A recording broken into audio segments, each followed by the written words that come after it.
भाजपा के प्रदेश प्रवक्ता केदार गुप्ता के कहना है कि राज्य सरकार में विभाग के बंटवारा उनकर प्राथमिकता के आधार पर ही करे जाते। हर मंत्री की योग्यता और क्षमता देख के ही उनकर विभाग के बंटवारा करे जाते। संगे संग कांग्रेस के स्थापना दिवस और कांग्रेस की पुराना योजना के सवाल ऊपर केदार गुप्ता के कहना से कि राज्य सरकार भले ही भाजपा के नेतृत्व में बने हैं, लेकिन यहाँ कोई द्वेष के भावना से काम नहीं करे जाही। जौन कांग्रेस की योजना जनता के हित में है ओला भले चालू रखे जाही, लेकिन जौन योजना में भ्रष्टाचार हो रही से वो योजना ऊपर जरूर विचार करे जाही। मंत्रिमंडल तो बन गया है, विभागों का बंटवारा है वो अतिशीघ्र हो जाएगा। और Bharatiya Janata party cadre base party है, ये जो निर्णय लेती है वो जनता के हित में होते हैं, ताकि सबके साथ संपर्क बना रहे विभागों का और मंत्रियों का। इसके लिए जो जो पहल होगी वो भारतीय जनता पार्टी करेगी। भारतीय जनता पार्टी सर्वस्पर्शी, समावेशी और सबका ध्यान रखने वाली पार्टी है। हम सब तक पहुंचेंगे।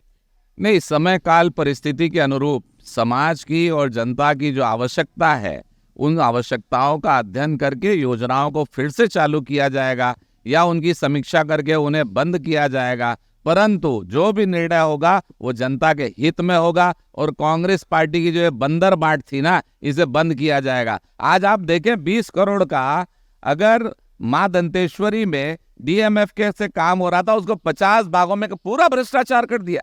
ना गाय को छोड़ा, ना गोबर को छोड़ा, ना गौमूत्र छोड़ा। अब तो दंतेश्वरी मां में भी 20 करोड़ का भ्रष्टाचार सामने आया। ये बंदर बाट नहीं चलेगी। निश्चित रूप से छत्तीसगढ़ महतारी की तिजोरी का एक एक पैसा अगर छत्तीसगढ़ के विकास के लिए, युवा के लिए, किसान के लिए, गरीबों के लिए, महतारियों के लिए इस्तेमाल नहीं हुआ है, उसकी बंदर बाट हुई है, तो किसी को बख्शा नहीं जाएगा, पूरी वसूली होगी। उनकर कहने से कि भाजपा हमेशा कार्यकर्ता मन के पार्टी रही से एक स्थिति कार्यकर्ता मन के पसंद और उनकर प्राथमिकता देख के ही सरकार के कामकाज की दिशा और दशा तय करे जाही। Bureau report, Uttarakhand news.